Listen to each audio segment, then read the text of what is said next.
In this video tutorial, I'm going to show you how to take a photograph that you've cut out. In this example, it'll be a ballet dancer, and basically place her into another photograph. So I've used the quick selection tool to cut out the ballet dancer. If you missed this technique, you can go ahead and watch one of the previous videos that shows this technique in full. Once I've isolated the ballet dancer, now I need to go find the photograph that I want to place her into. So I'm going to go ahead and do File Open.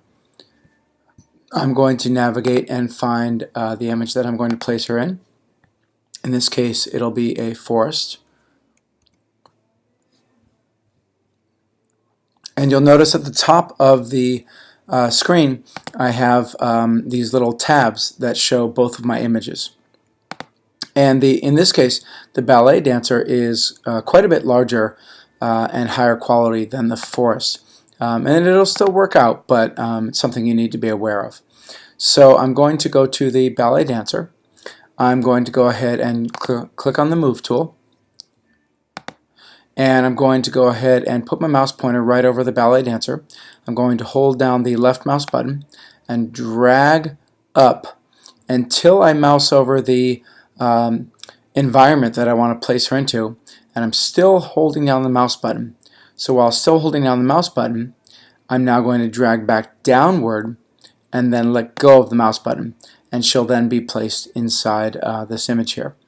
So you can see that I didn't do a very good job of isolating her. You can see there's a little bit of white in between her fingers, and frankly, the edge that I got around her, it's a little bit on the fuzzy side, but I think that'll be taken care of when I scale her down. To take care of the little bit of the white in here, you could just go ahead and select the eraser tool and zoom in and use a really small eraser and go ahead and clean that up. But I'm going to go ahead and keep moving on for demonstration purposes.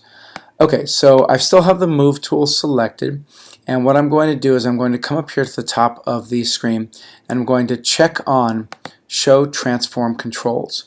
And what that's going to do is in the around the boundary of the dancer, it's going to give me these little control boxes. And so I'm going to go up here to the top left corner, and I'm going to hold down the Shift key on the keyboard. This part is really important, and the reason why is that if you don't hold down Shift, you will absolutely distort your subject. In this case, the dancer will get really wide or really thin and distorted, and it won't look natural anymore. So the Shift key prevents that. So Shift, and then I'm going to left click on the corner and then drag inward so that it becomes a little smaller. Then I'll lift up and I'll go ahead and drag her back. Now I can keep doing that repeatedly, or what I can do is I can come up here to the top of the screen and I can go ahead and you'll see this little section here where my mouse is, and it says that I just scaled it down to 73%. So if I want to do a little trial and error here and say let's make her 50%, now I can see what 50% looks like.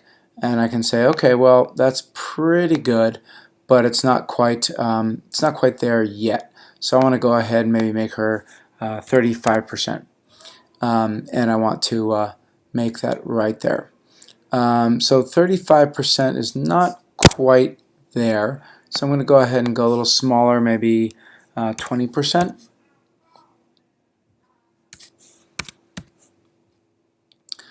And you'll see that the 20% looks pretty good until you see that it was stretching and distorting a little bit. To the left of that, there's a little button that looks like a chain link in a fence. And if you add that on, it's going to make the height and the width stay in proportion. And that's exactly what we want in this case, because we don't want her to get stretched. So now if I change her to be bigger and I say let's go back to 35%, you'll see that her height and her width changes, so she stays in proportion and she looks pretty good. Okay, I'm going to go ahead and go back down. I'm going to go to 25%. And that looks pretty good for this purpose here.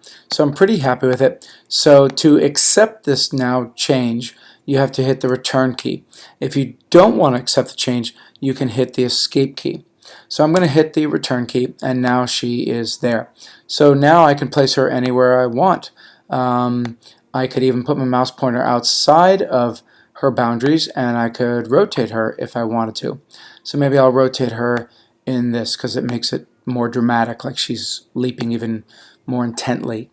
Now again, that's a change that I just made, the rotation, so I have to either press escape to cancel, or I need to press return to accept. So I'm going to press return, and I'm going to say that I'm pretty much done with modifying her. So I could leave it like this, and now she's in a new environment. Now in your case, you might want to choose, of course, many different environments. As a bonus, I'm going to go ahead and show you how to place her behind something in this photograph. So if you're pretty happy with getting your element into the photograph, you're done. You can go ahead and stop watching this video. In the second half of the video, which is a bonus, I'm going to go ahead and I'm going to edit it so that she can actually be behind this particular tree right here. So what I'm going to do is I'm going to come over here to the background layer, and I need to double click it and then click on OK. And now that background becomes a layer. So I'm going to keep selecting that layer.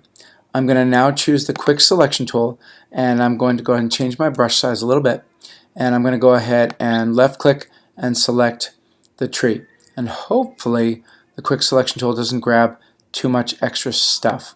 It did grab a little bit of the leaves out here, so I'm going to hold down the option key to take away from the selection, and I'm going to go ahead and mouse over those leaves and just deselect the portion that I don't want. Okay, so I'm pretty happy with the selection.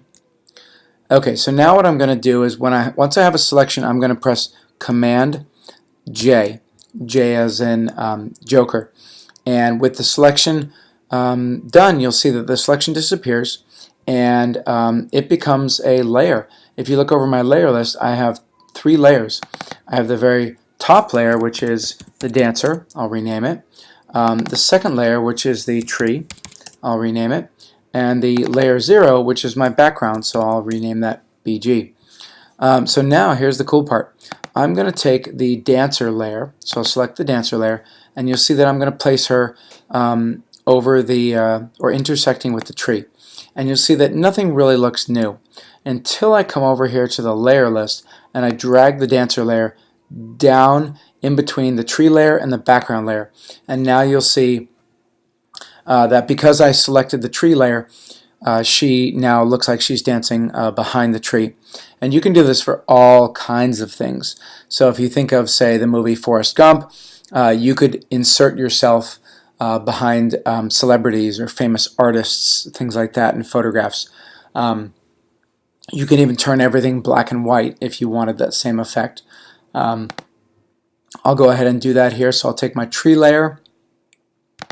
I'll go up here to the edit menu, and now I need to go ahead and let's see, sorry, it is image. Yeah, sorry about that. So it's the image menu, adjustments, and under the adjustments menu I'm going to go ahead and choose desaturate, and you'll see that the tree turns into a grayscale image.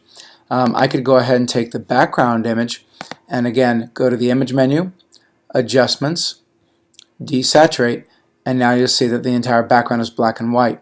So that looks kind of nice. She's in color, but if I really want to make her look like she was really part of the same composition, again, image menu, adjustments, desaturate, and now she's in there as well.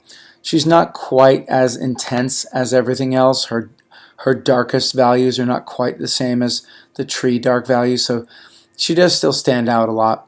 But I could go ahead and I could select her, image menu, adjustments, and I could go to maybe the brightness and contrast. I could increase her contrast, and so you can see that maybe I lower her brightness a little bit, so she blends in a little bit more with the environmental image. So you can play around with that a whole lot and see what it looks like. And so now she looks a little more natural, even though this is kind of a silly example.